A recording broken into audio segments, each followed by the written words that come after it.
terjadinya hujan dimulai dari matahari yang menyinari laut, sungai, danau, dan sumber-sumber air lainnya secara terus-menerus, membuat air yang ada di laut, di sungai, di danau menjadi panas.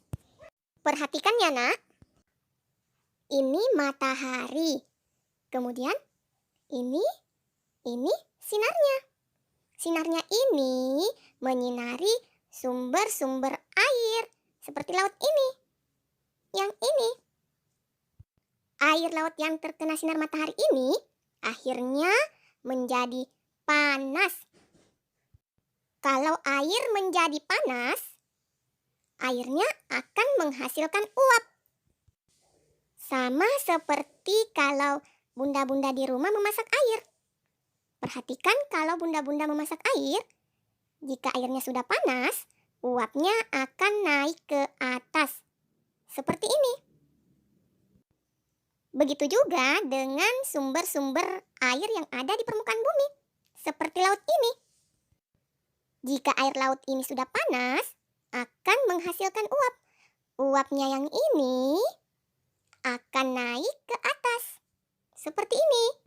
Uap-uap air yang naik ke atas berubah menjadi partikel-partikel es kecil atau butiran-butiran air yang seperti ini. Kemudian butiran-butiran air ini saling mendekati dan bersatu hingga membentuk awan. Semakin banyak butiran-butiran air yang bersatu, awan yang terbentuk juga akan semakin tebal dan hitam seperti ini.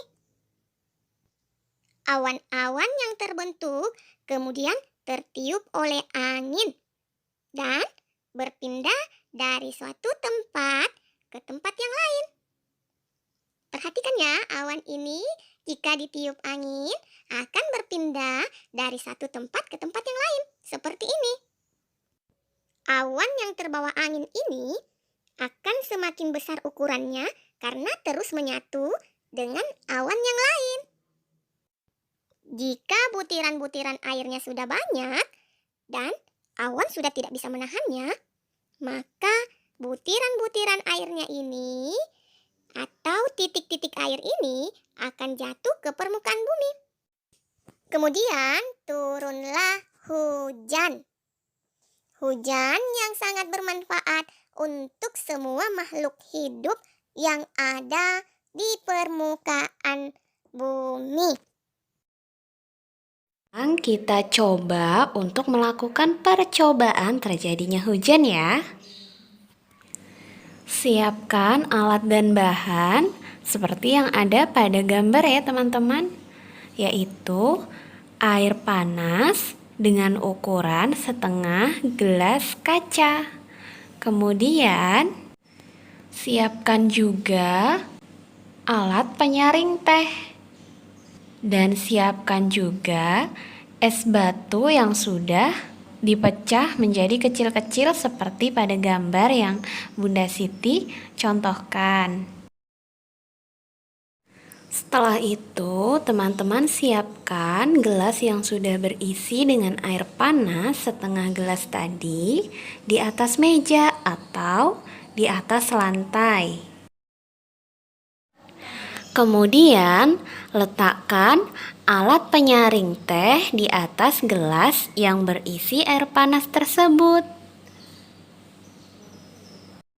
Nah, sekarang kita mulai amati ya teman-teman.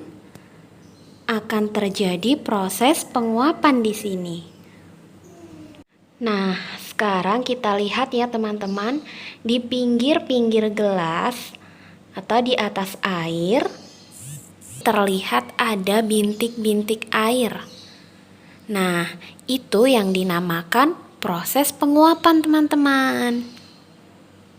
Sama seperti proses terjadinya hujan, di mana air laut yang telah disinari oleh matahari menjadi panas dan menguap. Nah, kemudian yang terakhir, teman-teman letakkan pecahan es batu di atas alat penyaring teh yang sudah teman-teman letakkan di atas gelas tadi, teman-teman. Pecahan es batu di sini kita anggap saja sebagai awan ya, teman-teman. Sekarang kita amati ya, teman-teman. Iya, nah ini yang dinamakan proses terjadinya hujan, di mana awan yang sudah tidak kuat lagi atau sudah tidak muat lagi untuk menampung penguapan air, maka ia akan turun sebagai rintik-rintik hujan atau air hujan. Nah, sekarang teman-teman coba di rumah ya. Semangat teman-teman.